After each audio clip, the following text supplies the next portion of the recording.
మకర రాశి వారికి వారం చాలా అనుకూలంగా ఉంది. వృత్తి ఉద్యోగాల పరంగా సానుకూల పరిస్థితి గోచరిస్తోంది. తృతీయ వ్యయాధిపతి అయిన గురువు సప్తమంలో ఉన్నారు. షష్టమ భాగ్యాధిపతి అయిన బుధుడు షష్టమంలో ఉన్నారు. పంచమ దశమాధిపతి అయిన శుక్రుడు ఆరింటున్నారు. ఆరోగ్యరీత్యా చిన్న చిన్న సమస్యలు ఉంటాయి, జాగ్రత్త వహించాలి. కష్టం తగిన ప్రతిఫలం కొంతవరకు లభిస్తుంది. క్రయ విక్రయాలు లాభిస్తాయి. సహోదరి సోదరుల మధ్య ఉన్న విభేదాలు సమస్యపోతుంది.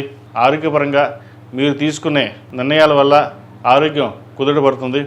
చిన్న చిన్న సమస్యలు ఉన్నప్పటికీ అవి సమస్యపోతాయి. అదేవిధంగా సంతాన సంబంధించిన వ్యవహారాలు సానుకూలంగా ఉంది. వివాహాది శుభకార్యాలు ఒక సంబంధం కుదురుతుంది. అయితే ఇది మూఢం కాబట్టి అధిక జ్యేష్ఠ మాసం, ఏదైనా సరే నిజ జ్యేష్ఠ మాసంలో సంబంధాలు చూసుకుని ముందుకు వెళ్ళడం చెప్పదగినది. నూతన ఉద్యోగ ప్రయత్నాలు కలిసి వస్తాయి. వ్యాపారపరంగా అనుకూలంగా ఉంటుంది. రావాల్సిన ధనం ఏదైతే ఉందో అది చేతికి అందుకు వస్తుంది. స్థిరాస్తుల విలువ పెరుగుతుంది. స్థిరాస్తులు కొనుగోలు చేసే ప్రయత్నాలు కలిసి వస్తాయి. వాహనం కానీ ఫ్లాట్ కానీ అడ్వాన్స్ ఇవ్వడం జరుగుతుంది.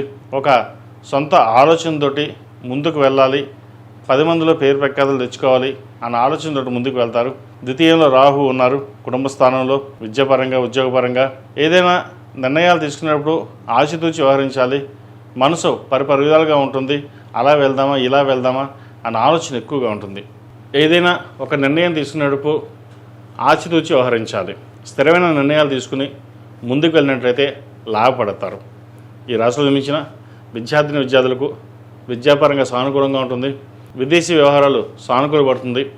వైద్య వృత్తులు ఉన్న వారికి, టెక్నికల్ రంగాల్లో ఉన్న వారికి, ఆధ్యాత్మిక రంగాల్లో ఉన్న వారికి, అదేవిధంగా డెర్మటాలజిస్ట్, స్కిన్ సంబంధించిన డాక్టర్లు కావచ్చు, ఫార్మా రంగంలో వారికి చాలా అనుకూలంగా ఉంటుంది. రియల్ ఎస్టేట్ రంగంలో ఉన్న వారికి మంచి లాభసాటిగా ఉంటుంది. ఎప్పటి నుంచో పెండింగ్లో ఉన్న పనులు ఏవైతే ఉన్నాయో అవి ప్రారంభం కావడం ఒక సంతోషకరమైన సమయం చెప్పచ్చు. ఈ రాశిలో జన్మించిన స్త్రీలకు వృత్తి ఉద్యోగాల పరంగా సానుకూలంగా ఉంటుంది. వ్యాపార పరంగా కూడా మంచి అవకాశాలు కలిసి వస్తాయి. మీ పేరు మీద చేసే వ్యాపారాలు ఏవైతే ఉన్నాయో లాభసాటిగా ఉంటుంది. కోర్టు సంబంధించిన వ్యవహారాలు సానుకూలపడుతుంది. స్థిరాస్తులు కొనుగోలు చేసే ప్రయత్నాల విషయంలో, డాక్యుమెంట్ విషయంలో ఆచితూచి వ్యవహరించాలి. కొంతమంది మిమ్మల్ని చాలా డిస్టర్బ్ చేయాలి, ఏదో విధంగా మానసికంగా కృంగదీయాలి, వ్యాపారం నష్టం తీసుకురావాలి అని ఆలోచన చేస్తారు. దైవానుగ్రహం వల్ల అవి ఏమీ పనిచేయవు.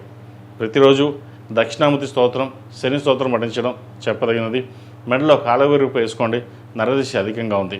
ఈ రాశివారు ప్రతిరోజు ప్రతినిత్యం ఎరుపు ఒత్తులతో దీపారాధన చేయడం, ఓం నమస్తే ఒత్తులతో దీపారాధన చేయడం చెప్పదగిన సూచన. ఈ రాశిలో జన్మించిన వారికి కలిసి వచ్చే సంఖ్య 3, కలిసి వచ్చే రంగు తెలుపు. ఏదైనా పని మీద బయటకు శుక్రవారం అడగానే శనివారం అడగానే వెళ్ళండి. మంచి ఫలితాలు సంప్రాప్తిస్తాయి. ఈ పూజస్టోర్.in పసుపు కుంకుమ నుంచి దేవతా విగ్రహాల దాకా అన్ని రకాల పూజలు, వ్రతాలు, గృహప్రవేశం, హోమాది శుభకార్యాలకు కావాల్సిన పూజా సామాగ్రి అంతా ఒక్క క్లిక్ తోనే మీ ఇంటి వద్దనే పొందండి. ఈ పూజస్టోర్.in